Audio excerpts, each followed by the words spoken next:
સુરત ડિંડોલી પોલીસે બાતમીને આધારે મધરાત્રે ઘરોમાં ઘરફોડ ચોરી કરતા રીઠા ચોરને ઝડપી પાડવામાં સફળતા મેળવી છે। પોલીસે ચોર આરોપી પાસેથી 6 મોબાઈલ, રોકડ રકમ તેમજ સોના ચાંદીના દાગીના સહિતનો મુદ્દામાલ કબજે લીધો છે।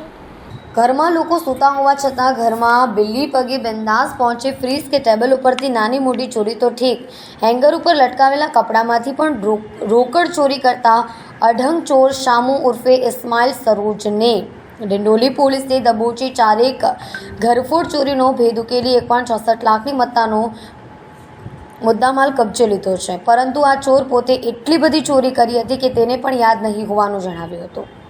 ડિંડોલી પોલીસે મૂળ ઉત્તર પ્રદેશના ભદોહી સંત રવિદાસ નગર જિલ્લાના વતની એવા 19 વર્ષીય શામુ ઉર્ફે ઇસ્માઇલ શામબાબુ સરોજને દબોચી લીધો હતો। તેની પાસેથી પોલીસને 73,000ની કિંમતના 6 મોબાઈલ ફોન, રોકડા 40,000 અને 51,000ની કિંમતના ચાંદી સોનાના નાના મોટા દાગીના મળી આવ્યા હતા। તાજેતરમાં ડિંડોલીમાં ઉપરા છાપરી ચોરીની ઘટનાઓ પ્રકાશમાં આવી હતી। એક સ્થળે આ યુવકનો ચહેરો સીસીટીવીમાં કેદ થઈ ગયો હોવાથી પોલીસે તેની સખ્તાઈથી પૂછપરછ કરતા તેણે જ આ ચોરી કર્યાની કબૂલાત કરી હતી। ગોડાદરાના એક ઘરમાં પણ ચોરી કરી અને તેમાંથી કેટલીક સામગ્રી મળી આવી હતી।